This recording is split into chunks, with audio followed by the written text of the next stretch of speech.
اهلا بكم في قناه ماجيك سكول. ان شاء الله النهارده هنتعلم مع بعض حركه الدبل ليفت. حركه الدبل ليفت هي واحده من الاساسيات اللي انت لازم تبقى عارفهم كلهم عشان تقدر بعد كده تتعلم اي خدعه بسهوله، وكمان تقدر تالف خدعه خاصه بيك. تمام، فمن غير كلام كتير نروح نشوف الحركه ونرجع للشرح على طول.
اول حاجه عشان تتعلم حركه الدبل ليفت لازم تعرف يعني ايه بريك. بريك هي انك بترفع اول كارتين في الكوتشينه بالطريقه دي وبتحط صباعك الصغير تحتيهم. تمام، ده البريك.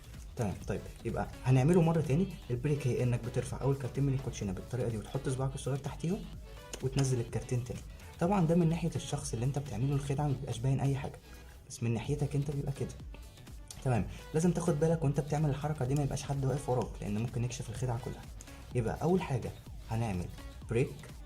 تاني حاجه هنمسك الكروت من الحته دي كده بالشكل ده، طبعا مفيش اي حاجه. تمام، تالت حاجه ان احنا هناخد الكارتين اللي احنا خلاص ماسكينهم كده مجرد ان احنا هنقلبهم بالطريقه دي. تمام، طبعا دلوقتي معاك كارتين. طيب يبقى اول حاجه هي ان احنا هنعمل بريك. تاني حاجه هنمسك الكارتين من هنا. تالت حاجه هنقلب الكارتين بالطريقه دي ونوريهم للشخص على اساس ان هما كارت واحد بس هما في الحقيقه كارتين.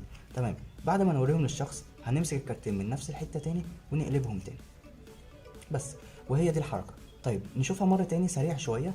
يبقى اول حاجه هنعمل بريك. تمام، تاني حاجه هنمسك الكروت من هنا. تالت حاجه هنقلب الكارتين. رابع حاجه هنرجع الكارتين تاني. تمام، بشكل اسرع شويه. طبعا وانت بتعملها بشكل سريع محدش بياخد باله من البريك، لان انت في خلال اسبوع بالظبط هتتقن الحركه دي وهتتقن البريك وهتتقن كل التفاصيل اللي فيها، وتبقى اسهل حركه لان هي بعد كده انت هتستخدمها في خدع كتير جدا، وهي دي من الاساسيات.